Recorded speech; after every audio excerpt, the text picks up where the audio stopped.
요한의 죽음에 대해서 이렇게 오늘 말 나누기 원합니다. 저번 주에는 예수님께서 자기가 그렇게 어렸을 때부터 공생의 사역을 하시기 전까지 거진 30년 동안 지내왔던 고향에서 배척당하는 모습을 여러분들과 말씀을 나눴습니다. 예수님께서는 고향에서 아무런 능력도 행하실 수 없었죠. 왜냐하면 그들은 누구보다 예수님을 잘 알았지만 그들은 예수님을 믿지 않았기 때문입니다. 그래서 우리가 예수님을 안다라는 것은 반드시 믿음을 전제로 주님을 알아야 합니다.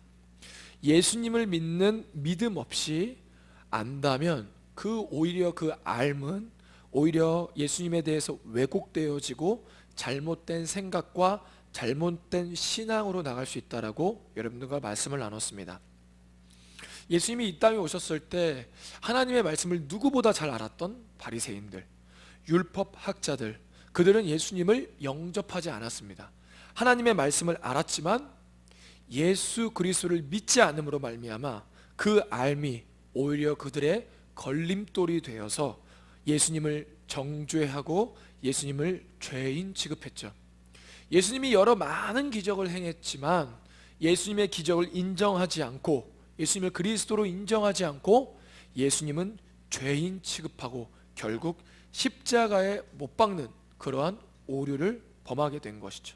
그렇기 때문에 우리가 이 시간 이 말씀 앞에 점검해야 할 것은 우리가 예수님을 믿고 있느냐, 정말 예수님을 신뢰함으로 나아가고 있느냐라고 말씀을 나누면서 우리의 믿음을 다시 한번 점검하자고 우리가 저번 주에 말씀을 나눴습니다. 그리고 이제 예수님께서는 고향에서 배척을 당하시고 이제 12명의 제자들과 함께 그리고 12명의 제자들을 둘씩 짝지어서 선교 여행을 보내시는 장면이 나옵니다. 우리 한번 7절 말씀을 같이 한번 읽어보도록 하겠습니다. 12 제자를 부르사 둘씩 보내시며 더러운 귀신을 제어하는 권능을 주시고. 아멘. 여기서 예수님께서 제자들을 부르시고 그들을 보내셨다라고 오늘 이야기하고 있습니다. 즉 그 제자들은 12명의 제자들은 바로 예수님으로부터 보냄을 받은 자들이죠.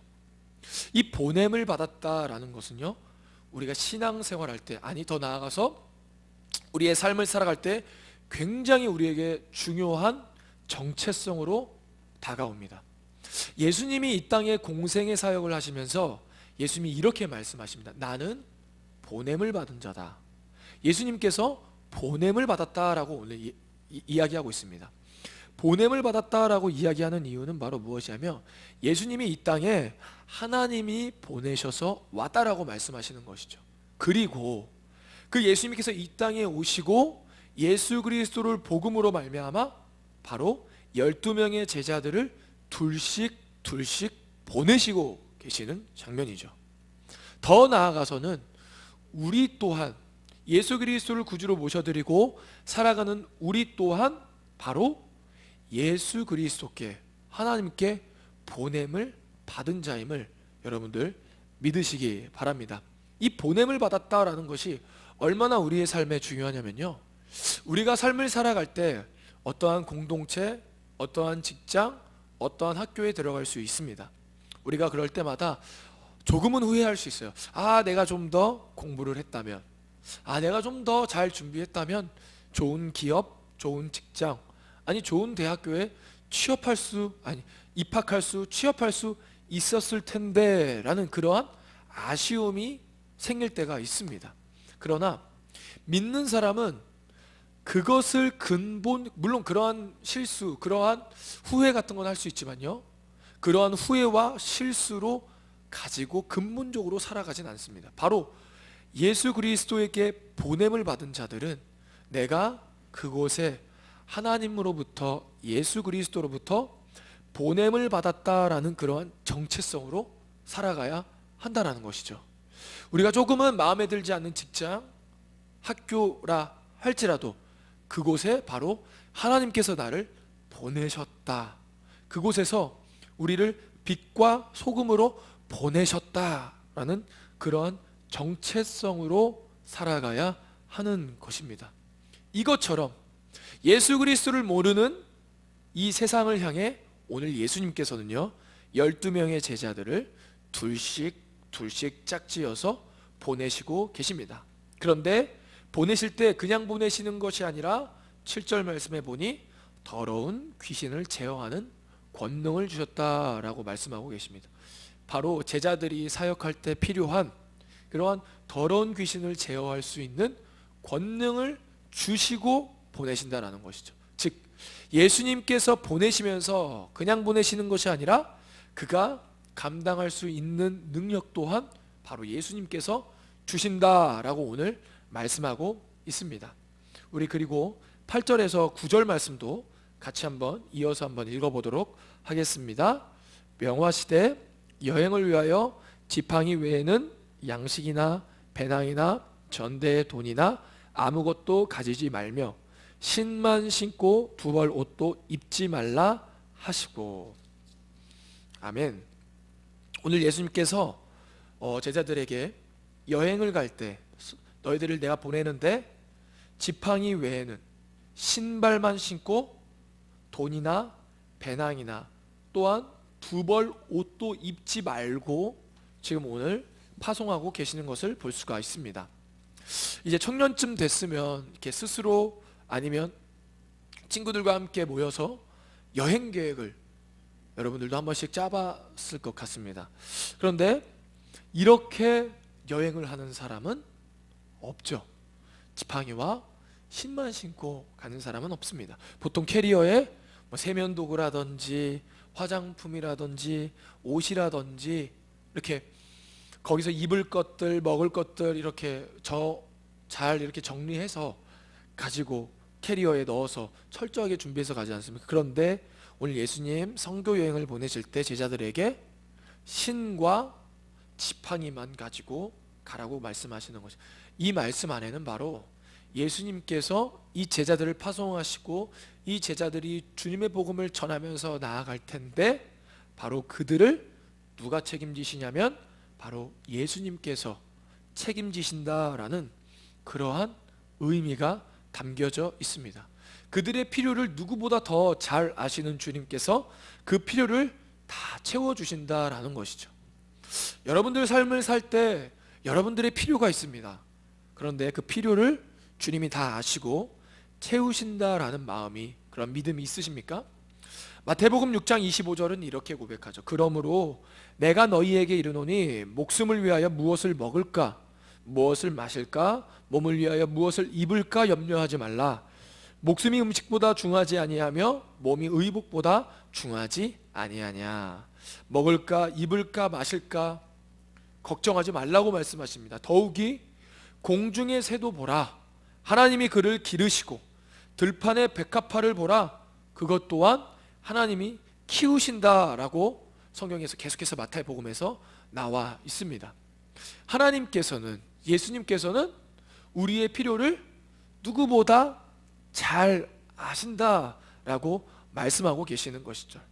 그런데 사실 우리가 부족해하고 우리가 염려하고 걱정하고 근심하는 것은 대부분 우리가 더 많이 갖지 못해서, 그리고 하나님의 뜻을 기다리지 못해서 그런 경우가 굉장히 대부분, 거의 그렇습니다.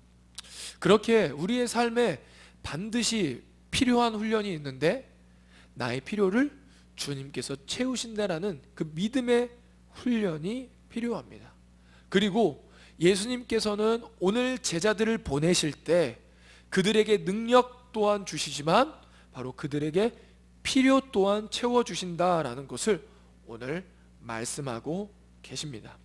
그리고 계속해서 예수님 제자들에게 말씀하시는데요, 10절에서 11절 말씀도 같이 한번 읽어보도록 하겠습니다.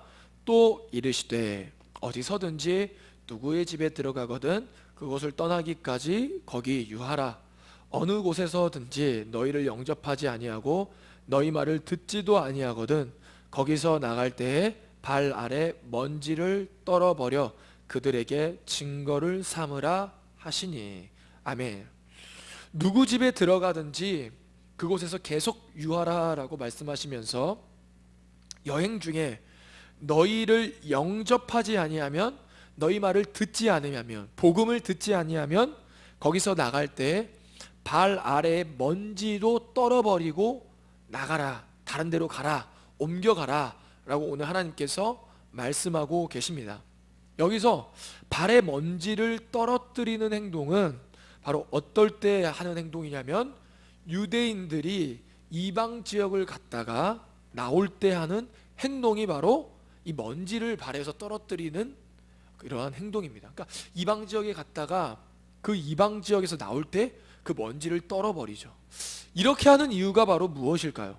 바로 유대인들은 자신들이 하나님께서 선택한 민족, 족속이라고 생각했고, 선택을 받지 않는 이방 민족들은 바로 부정한 죄인들, 하나님께 선택받지 못한 부정한 사람들이라고 생각을 했습니다. 그래서 유대 지역이 아닌 이방 지역에서 올 때, 거기서 나올 때 반드시 먼지를 털어버리는 그러한 행동을 했던 것이죠.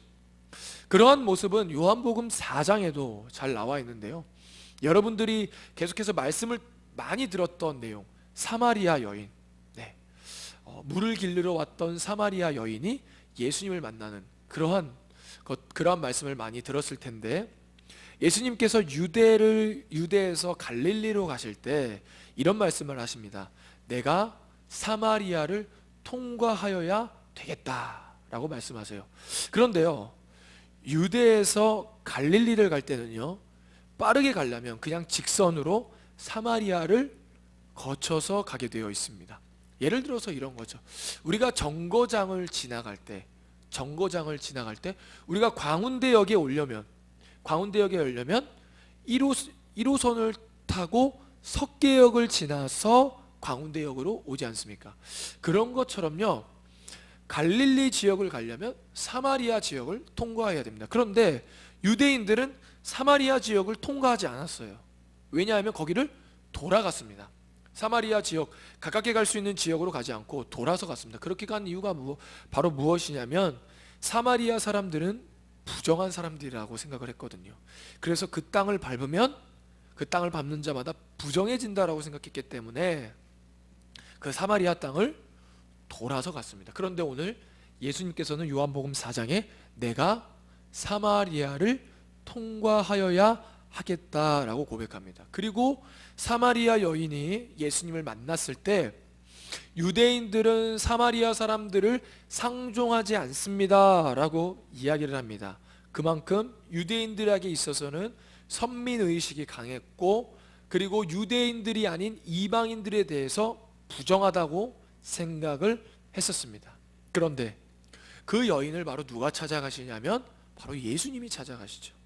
남편이 5명이나 되었고, 지금 있는 남편도 자신의 남편이 아닌 그러한 삶의 어려움 속에 있는, 그런 아픔 속에 있는 그 여인을 바로 예수님께서 직접 찾아가시는 것을 우리가 말씀을 통해서 알 수가 있습니다. 이런 것처럼 이 유대인들은 이방 지역에 갔다가 나올 때 반드시 발에 먼지를 떨어뜨립니다. 그런데 오늘 예수님께서 그러한 이방 지역에서 나올 때 그러한 행동들 어디서 하라고 하시냐면, 너희들의 말, 그리고 너희들을 영접하지 않는 그곳에서 나올 때 먼지까지 털어버리고 나오라 라고 말씀하고 있습니다. 즉, 이것을 통해, 이 말씀을 통해 우리가 알 수 있는 것은 예수 그리스도의 복음을 받아들이지 않는 곳이 바로 부정한 이방 지역이다 라고 오늘 예수님께서 말씀하고 계시는 것입니다. 그냥 땅의 경계, 그냥 이방 지역이 땅의 경계에 따라 유대 지역, 선한 지역, 그런 부정한 지역 이렇게 나눠지는 것이 아니라 바로 예수 그리스도의 복음을 받아들이지 않는, 하나님의 말씀에 청종하지 않는 그 지역이 바로 이방 지역이다 라고 오늘 말씀하고 계시는 것이죠. 우리 한번 12절 말씀도 계속해서 읽어보도록 하겠습니다. 제자들이 나가서 회개하라 전파하고 13절 말씀도 있습니다. 많은 귀신을 쫓아내며 많은 병자에게 기름을 발라 고치더라. 아멘. 그렇게 12명의 제자들은 둘씩 짝을 지어서 주님의 복음을 들고 하나님의 말씀을 들고 예수 그리스도로부터 보냄을 받아 주님께서 주시는 권능과 주님께서 채워주시는 필요로 주님의 복음을 전하고 많은 사람들에게 회개를 전파하고 귀신을 쫓아내며 많은 병자들을 고쳤다라고 오늘 이야기하고 있습니다. 그런데 갑자기 오늘 이 말씀이 끝나자마자 침례 요한의 죽음에 대한 말씀이 생뚱맞게 나오게 되죠. 여러분들과 계속 마가복음 말씀을 나누면서 마가복음 안에 독특한 문학적 구조가 있다라고 나눴었습니다. 바로 샌드위치 구조도. 어떤 한 이야기 안에 한 이야기 사이에 다른 이야기를 끼워 넣는 그러한 마가의 독특한 문학적 구조입니다. 그렇게 하는 이유는 바로 다른 이유가 아니라 이 두 이야기를 바로 떼어놓고 생각하지 말고 같이 생각하라, 같은 주제 속에서 바라보라 라고 오늘 이야기하고 있는 것이죠. 우리 한번 30절과 33절까지의 말씀을 같이 한번 읽어볼까요? 이 오늘 13절 말씀이 끝나고 30절과 33절 말씀에 계속해서 이어지는데요, 같이 있습니다. 사도들이 예수께 모여 자기들이 행한 것과 가르친 것을 낱낱이 고하니 이르시되 너희는 따로 한적한 곳에 가서 잠깐 쉬어라 하시니 이는 오고 가는 사람이 많아 음식 먹을 겨를도 없음이라. 이에 배를 타고 따로 한적한 곳에 갈새 그들이 가는 것을 보고 많은 사람이 그들인 줄 안지라 모든 고을로부터 도보로 그곳에 달려와 그들보다 먼저 갔더라. 아멘. 네, 이렇게 예수님께서 12명의 제자를 둘씩 보내시고 파송한 이 선교 사역, 선교 여행이 이렇게 마치는데 오늘 되게 이 선교 사역과는 어울리지 않는 세례 요한의 죽음이 오늘 그 사이에 끼어져 있습니다. 세례 요한, 침례 요한은 바로 예수 그리스도를 예비하고 그리고 예수 그리스도를 맞이할 수 있도록 백성들을 준비시킨 사람이 바로 세례 요한이죠. 나는 그분의 신발끈도 맬 수 없다. 그리고 그분이 오시면 성령의 침례를 너희에게 베풀 것이다. 그러기에 하나님의 나라가 가까이 왔으니 회개하고 복음을 믿으라 라고 그 요한은 회개의 침례를 베풀었던 자가 바로 침례 요한입니다. 그런데 오늘 침례 요한은 조금은 비극적인 죽음을 맞게 되죠. 헤롯은 자기 동생의 아내 헤로디아와 결혼을 합니다. 참 이해 안 되는 그러한 결혼이죠. 자신의 동생의 아내를 빼앗는. 그런데 그 헤롯 왕에 대해서 아무도 그 잘못에 대해서 지적할 수 없었지만 오늘 침례 요한은 담대하게 그에게 그것이 잘못된 것이다 라고 고백하고 있습니다. 그런데 헤로디아는 그 요한의 지적에 탐탁치 않았고, 그러나 반대로 헤롯은 그 요한이 말하는 것을 좀 달갑게 여기진 않았지만 그것을 받아들이고 그것을 또 깊이 생각했던 것 같습니다. 그리고 요한을 거룩하고 의로운 사람으로 봤던 사람이 바로 헤롯이었죠. 그런데 어느 날 헤롯의 생일에 헤로디아의 딸이 헤롯 앞에서 춤을 추는 모습을 보면서 헤롯은 이러한 약속을 하죠. 너가 원하는 것을 아무거나 구해라, 그러면 주겠다 라고 이렇게 이야기합니다. 그러자 헤로디아 딸이 헤로디아와 자신의 어머니와 이야기해서 이때다 싶어서 헤로디아는 그 자신들에게 잘못을 지적했던 그 침례 요한의 머리를 달라고 하고 결국 그 많은 군중들 앞에서 많은 신하들 앞에서 한 약속을 번복할 수 없기에 헤롯은 침례 요한을 죽이고 그 목을 헤로디아 딸에게 준 것을 볼 수가 있습니다. 즉 침례 요한은 순교하게 된 것이죠. 그러면 오늘 제자들을 둘씩 파송하시는 이 말씀 사이에 침례 요한의 순교 이야기가 끼어져 있는 이유는 바로 무엇일까요? 그것은 이제 예수 그리스도의 앞길을 예비하고 예수 그리스도의 오실 길을 준비했던 그 침례 요한이 죽음을 맞이했던 것처럼 바로 제자들도 그러한 죽음을 맞이할 것이다 라고 오늘 말씀을 통해서 우리에게 알려주고 있는 것입니다. 단순히 그 말씀은 따로 띄어져 있는 것이 아니라 이 침례 요한의 죽음을 통해서 이 제자들이 나중에 그들이 순교하게 될 것을 미리 암시하고 있는 것이죠. 정말로 예수님도 이 침례 요한이 죽었던 것, 순교한 것처럼 십자가에 우리의 모든 죄를 짊어지시고 죽으시고, 또한 그를 따르던 예수 그리스도의 12명의 제자 중 11명이 정말로 순교하죠. 물론 요한도 거의 순교죠. 왜냐하면 끓는 기름에 들어갔지만 그 요한복음을 저술했던 그 요한은 기적적으로 살아나기 때문이죠. 즉 그 12명의 제자들이 그 예수님이 받았던 고난, 환난을 같이 동참하면서 그 십자가의 길을 선택하면서 나아갔던 것을 볼 수 있습니다. 예수님께 보냄을 받았던 제자들, 그들은 결국 십자가의 길, 죽음의 길을 가게 된 것이죠. 그들이 간 길은 그렇게 쉬운 길, 행복하고 즐거운 길은 아니었습니다. 오히려 자신을 내려놓고, 자신의 목숨을 내려놓고 하나님 앞에 드려야 하는 그러한 길이었죠. 우리 요즘에도 계속 유행하는 단어가 하나 있죠. 그게 바로 무엇이냐면 꽃길. 우리 꽃길만 걷자 라고 이렇게 서로 격려하지 않습니까? 그 꽃길만 걷자, 이 말뜻 안에는 우리 행복하자, 우리 행복한 일만 있기를 바라는 마음으로 서로에게 그러한 이야기를 해줍니다. 그만큼 이 신조어 이면에는 우리가 살고 있는 이 세상이 여정이 그만큼 힘들고 팍팍하고 냉혈하다라는 것을 이 꽃길만 걷자라는 이 신조어를 통해서 우리가 조금은 알 수 있죠. 우리가 걷고 싶어하는 꽃길, 그것을 조금만 더 묵상해 보면요, 우리가 걷기 위한 꽃길, 만약 우리가 걷고 있다면 그 꽃길은 그냥 얻어지는 꽃길이 아니다라는 것을 우리가 알 수가 있습니다. 마치 이런 거 같죠. 우리가 꽃길을 걸으려면 누군가는 자신을 희생해 그 꽃잎이 바닥에 뿌려져야 한다라는 것이죠.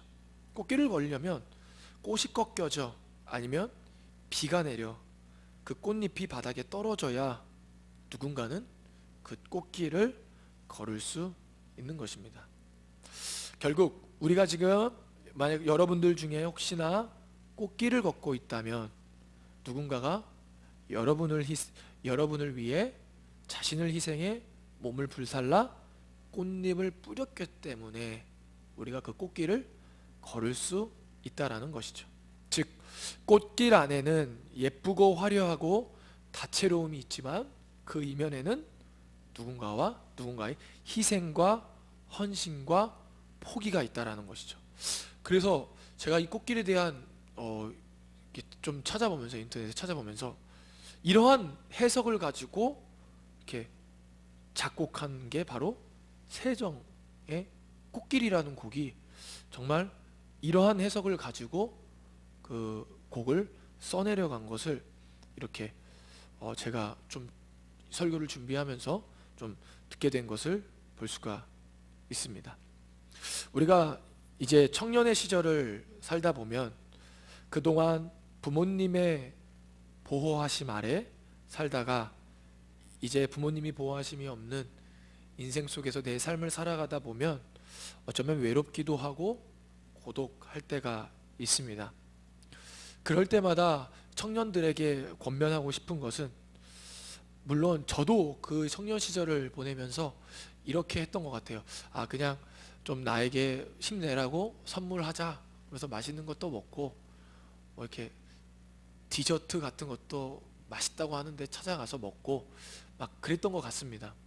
그러면서 내 자신을 내가 좀 위로했던 것 같아요. 그런데 물론 그 방법도 되게 좋은 것 같습니다. 그런데 그 방법이 근본적으로 그 인생의 해답이 되지는 않더라고요. 나의 인생의 이 쓴맛 속에서 내 인생의 깊은 해석과 통찰이 있을 때 그 길을, 그 힘든 어려운 길을 꿋꿋이 걸어갈 수 있다는 것을 제가 짧지만 그래도 30년 삶을 살면서 깨달은 것 같습니다. 더 나아가서는 그 우리의 삶의 인생의 쓴맛과 아픔 그 안에 예수 그리스도의 희생과 포기와 예수 그리스도에 대한 그 삶의 해석이 우리에게 받아들여지고 그 가치가 우리에게 찾아올 때 비로소 그 길을 바로 예수 그리스도와 함께 넉넉히 그리고 그 예수님의 사명을 가지고 나아갈 수 있는 것 같습니다. 오늘 예수 그리스도의 십자가의 길을 걸었던 제자들, 그 제자들이 정말 그 죽음 앞에서도 두려워하지 않고 예수 그리스도를 붙잡으며 나아갈 수 있었던 이유는 바로 무엇일까요? 바로 그들이 삶을 살아갈 때 바로 그들의 삶의 어려움 속에서 예수 그리스도의 희생과 포기를 발견했고 그 가치가 얼마나 큰 것인지 바로 그들이 깨달았기 때문인 것입니다. 바로 이 세상에서 예수 그리스도의 그 희생이 얼마나 가치 있고 얼마나 나에게 소중한 것인지 그들이 깨달은 것이죠. 그들이 그것을 깨달았을 때 바로 그들이 십자가의 길을 갈 수 있었던 것입니다. 요한복음 12장에 보면 한 여인이 나옵니다. 그 여인의 이름은 바로 무엇이냐면 마리아입니다. 마리아. 그 마리아는 예수님을 만났을 때 어떻게 했냐면 자신이 여지껏 열심히 삶 속에서 모았던 향유를 깨트려서 예수님의 발에 붓고 자신의 머리카락으로 예수님의 발을 그 향유와 함께 닦았습니다. 그랬을 때 그 가롯 유다는 그것을 보며 어떻게 300데나리온이나 되는 그 향유를 그렇게 허비하느냐, 오히려 그것을 가지고 가난한 사람들을 도와주는 게 낫지 않냐라고 이렇게 이야기를 합니다. 그런데 예수님께서는 그렇게 말하지 말아라, 그가 나의 장례를 준비하는 것이다 라고 이야기하셨죠. 그렇다면 그 마리아가 예수님께 자신의 300데나리온이나 되는 그 향유를 깨트려서 예수님 발에 붓고, 그때 당시 때 여인들에게 있어서 머리는 가장 고귀한 신체 부위였는데 그 고귀한 신체 부위를 통해서 가장 더러운 발을 닦았던 그 여인의 고백과 신앙은 무엇이었을까요? 그 해답은요, 바로 그 전장인 바로 요한복음 11장에 나오는데요.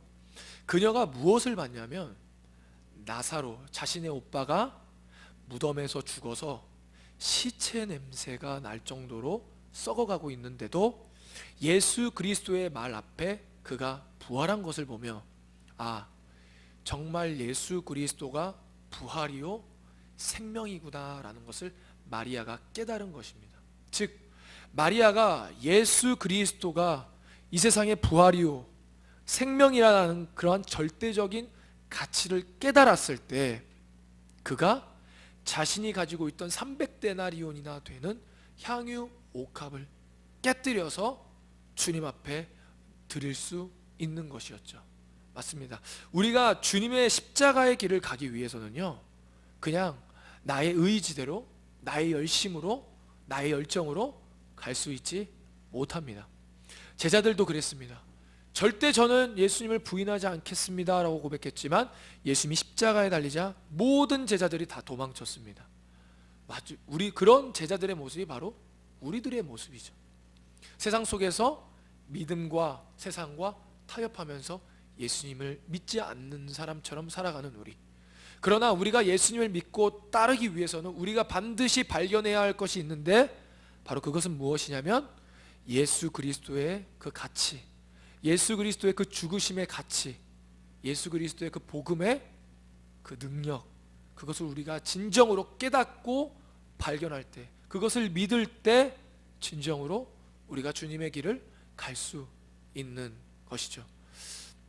그렇기 때문에 어떻게 보면 교회 안에서의 헌신은 누군가의 강요로 되는 것이 아니라 바로 내가 주님과 어떠한 관계를 맺고 있느냐에 따라 우리의 헌신이 결정되는 것입니다. 바라옵기는 저와 여러분이 주님의 말씀을 나눌 때 예수 그리스도를 발견하길 소망합니다. 그 더 나아가서는 예수 그리스도 안에 이 세상에 참된 보화가 있고 이 세상에 참된 생명이 있다라는 것을 깨닫고, 마리아가 자신의 삶을 깨뜨려 주님의 발에 부었던 것처럼 12명의 제자들이 자신의 삶을 불살라 주님의 복음을 위해 헌신했던 것처럼 저와 여러분이 주님의 복음의 가치를 깨닫고 주님의 뜻으로, 주님의 말씀으로 주님의 뜻을 향해 나아가는 저와 여러분이 되기를 소망합니다. 기도하겠습니다. 하나님 감사합니다. 하나님, 오늘 말씀을 통해서 예수님께서 12명의 제자들을 파송하셨고 보내셨지만 그들의 길은 곧 넉넉지 않고 힘든 삶의 여정일 것이다. 그리고 그들의 마지막은 순교가 될 것이다 라는 것을 우리에게 말씀해 주십니다. 마치 예수님께서 고향에서 배척을 당하신 것처럼 제자들도 배척을 당하게 될 것이다 라는 것을 오늘 우리에게 말씀해 주십니다. 이 말씀은 또한 우리가 예수 그리스도를 붙잡고 살아간다면 누군가의 배척과 누군가의 핍박이 있다라는 것이죠. 예수님, 우리가 그 핍박 속에서 예수 그리스도가 참된 생명임을 깨닫고 예수님을 부인하지 않게 하여 주시옵소서. 우리에게 예수님을 더 알려주시고 예수님의 가치를 깨닫게 하여 주시어서 예수님을 부인하는 것이 아니라 어떠한 상황 가운데서도 예수님을 붙잡으며 나아가게 하여 주시옵소서. 오늘 마리아가 자신의 삶의 300데나리온이나 되는 자신의 삶을 깨뜨려서 예수님의 발에 부었던 것처럼 예수님의 제자들이 그 예수 그리스도의 그 십자가의 은혜를 힘입어 자신의 삶을 불살라 주님 앞에 내어드렸던 것처럼 우리도 주님의 복음을 깨닫고 주님의 말씀을 깨달아 주님의 말씀을 따라 나아갈 수 있도록 주님 우리를 붙잡아 주시옵소서. 감사하며 예수님의 이름으로 기도드립니다. 아멘. 우리 가슴에 한번 손을 얹어 볼까요? 우리 이렇게 고백해 보겠습니다. 예수님은 나의 생명입니다. 네, 예수님은 우리의 생명입니다. 꼭 예수님을 우리 청년부 예배를 통해서 더 알아가고, 우리 마가복음 계속해서 말씀을 나누고 있는데요, 이 마가복음 말씀 안에 우리에게 던져주시는 그 예수 그리스도의 가치를 우리가 그냥 흘려보내는 것이 아니라 끝까지 붙잡고 그렇게 삶의 여정을 걸어 나아가는 우리 주의 청년들이 되기를 소망합니다. 우리 헌금을 위해서 기도하도록 하겠습니다. 하나님 감사합니다. 오늘 주님 전에 올 때 그냥 오지 않고 하나님께서 한 주 동안도 우리를 지켜주시고 주님께서 우리에게 아버지 생명의 말씀을 주신 것에 감사하여 작은 예물 준비해서 나왔습니다. 이 예물을 주님 앞에 자원하고 즐거운 마음으로 드릴 수 있도록 성령께서 우리의 마음을 주장하여 주시옵소서. 감사하며 예수님의 이름으로 기도드립니다. 아멘. 우리 찬송가 50장으로 찬양 드리시면서 하나님께 예물 드리도록 하겠습니다. 내게 있는 모든 것을 아낌없이 드리네. 사랑하고 의지하며 주만 따라 살리라. 주께 드리네, 주께 드리네. 사랑하는 그 주 앞에 모두 드리네. 우리 청년부 소식을 말씀드리겠습니다. 우리 청년부 예배는 1시 15분에 시작이 됩니다. 우리 예배를 사모하는 마음으로 예배를 또 준비하고 아버지 마음을 좀 더 일찍 와서 마음에 정돈하면서 주님 앞에 나아가는 우리 청년들이 되기를 소망합니다. 예배 끝나고는 2부 모임이 있습니다. 2부 모임 가운데 우리의 교제 속에 예수 그리스도가 있기를 소망합니다. 헌금을 위해서 기도하고 제가 주기도문으로 마치겠습니다. 하나님 감사합니다. 오늘 주님 전에 올 때 그냥 오지 않고 작은 예물 준비해서 주님 앞에 드립니다. 하나님, 예물을 드리는 것은 나의 삶에 어떠한 물질을 그냥 드리는 것이 아니라 하나님, 내가 주님의 뜻대로 살겠습니다. 물질의 가치를 따라 살지 않고 예수 그리스도의 복음을 내 삶의 기준으로 살겠습니다 라는 우리의 신앙의 고백입니다. 우리 청년들이 삶을 살아갈 때 주님의 뜻을 쫓아 나아가게 하여 주시옵소서. 주님의 뜻을 따라 나아갈 수 있도록 주님 붙잡아 주시옵소서. 우리 한 주 동안도 우리 주의 청년들을 주님께서 지켜주시어서 무엇보다도 삶의 매 순간순간마다 아버지 하나님이 보내주셨다라는 그러한 정체성으로 살아가게 하시고 주님의 복음에 합당한 그러한 삶을 살아갈 수 있도록 우리 청년들을 붙잡아 주시옵소서. 더 나아가서는 우리 청년부 안에 우리 청년들의 지체의 마음 안에 예수 그리스도의 그 가치를 깨닫는 은혜를 허락하여 주시어서 그 삶을 주님 앞에 내어드릴 수 있는, 그리고 자원하는 마음으로 드릴 수 있는 그러한 청년들이 되게 하여 주시옵소서. 감사하며 예수님의 이름으로 기도드립니다. 아멘.